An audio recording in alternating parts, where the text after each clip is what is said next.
Africa's history is filled with stories of bravery, resistance, and the fight for freedom. While many leaders bowed to colonial powers, some stood tall, risking everything to reclaim their people's dignity. These revolutionaries weren't just politicians, they were warriors, visionaries, and symbols of defiance. Today, we'll uncover the stories of 7 African leaders who fought against colonial rule. Some won, some lost, but all left a lasting legacy. Number 7. Muammar Gaddafi. For decades, Muammar Gaddafi was one of the most controversial figures in the world. But before he became known as Libya's dictator, he was a young revolutionary who overthrew King Idris in 1969.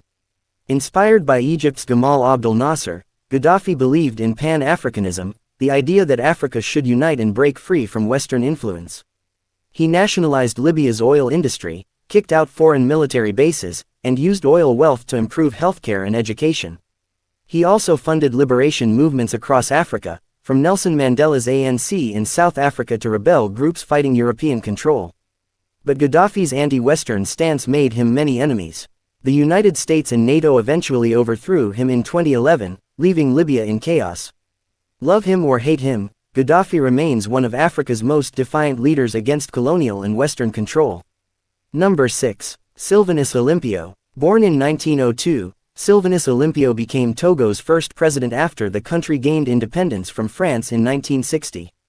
Unlike other African leaders, Olympio didn't want his nation to be tied to its former colonizers. He rejected France's idea of a West African currency controlled by Paris and started working on Togo's own independent economy. This made him a threat to the French government. In 1963, just 3 years after independence, Olympio was assassinated in Africa's first military coup. And guess who led the coup? A group of Togolese soldiers who had fought for France and wanted better pay. His dream of an independent Togo was short-lived, but his fight against economic neocolonialism still inspires Africans today.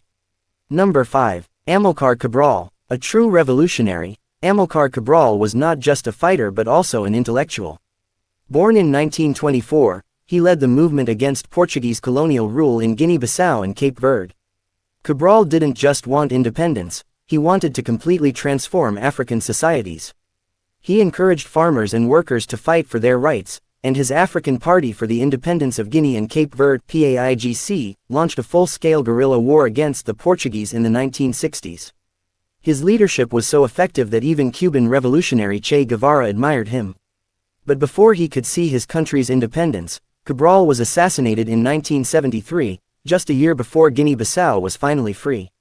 Number 4. Samora Machel. When Mozambique was still under Portuguese rule, Samora Machel led the Mozambique Liberation Front (Frelimo) in a bloody war of independence. His goal, to destroy colonial rule and create a free, socialist Mozambique. Born in 1933, Machel was a trained nurse before turning into a revolutionary.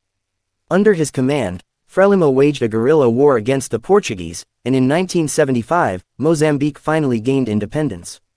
As the country's first president, Machel pushed for land reforms, better education, and healthcare. But he made powerful enemies, especially South Africa's apartheid regime, which feared his influence. In 1986, Machel's plane mysteriously crashed near the South African border. Many believe it was an assassination orchestrated by the apartheid government. His death remains one of the biggest mysteries in African history. Number 3. Thomas Sankara. If there's one African leader who truly lived for his people, it was Thomas Sankara.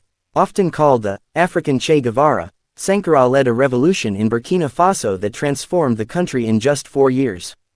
After coming to power in 1983, he changed the country's name from Upper Volta to Burkina Faso, meaning, land of upright people. He promoted self-sufficiency, refused foreign aid, and launched massive anti-corruption campaigns. He even sold government luxury cars and replaced them with cheap Renaults. Sankara also stood up to the International Monetary Fund (IMF) and rejected the idea that African nations should keep paying colonial debts. But his radical ideas made him many enemies, including France and wealthy African elites. In 1987, he was assassinated by his former best friend, Blaise Compaoré, who took over the government with French support. Today, Sankara remains a symbol of resistance against neocolonialism. Number 2. Patrice Lumumba. Congo is one of the richest countries in the world in terms of natural resources, but it has suffered from brutal colonial exploitation. In 1960, Patrice Lumumba became the country's first prime minister, and he immediately demanded full control over Congo's wealth and resources. He called out Belgium's crimes, fought against Western corporations trying to control Congo's mines, and even sought support from the Soviet Union to keep Congo independent. This made him a direct enemy of the United States and Belgium. Within months, he was overthrown, captured, and brutally assassinated in 1961, with direct involvement from the CIA and Belgian intelligence. His body was dissolved in acid, making sure there was no trace of him left. Even in death, Lumumba remains a powerful symbol of African resistance. And finally, at number 1, André Matsangasa. Unlike the other leaders on this list, André Matsangasa was not fighting for traditional independence, he was fighting against the ruling government in Mozambique. Originally a commander in Frelimo, Matsangasa later became the founder of Renamo, a rebel movement backed by Rhodesia, now Zimbabwe, and apartheid South Africa to fight against Samora Machel's socialist government. Matsangasa believed that Frelimo had become authoritarian, and he wanted an alternative political system. However, his movement was heavily influenced by foreign powers, especially South Africa, which saw him as a tool to destabilize Mozambique. He was killed in 1979 during an attack on a government base, but his movement continued to fight in the Mozambican Civil War for years. These 7 leaders shaped Africa's struggle against colonialism, oppression, and foreign control. Some were assassinated, some were overthrown, and some died mysteriously, but their legacies still inspire millions today. Who do you think was the most influential? Let us know in the comments. Did you enjoy this video? Check out other clips of Amazing 7 and be sure to subscribe and ring the bell to be notified our latest videos.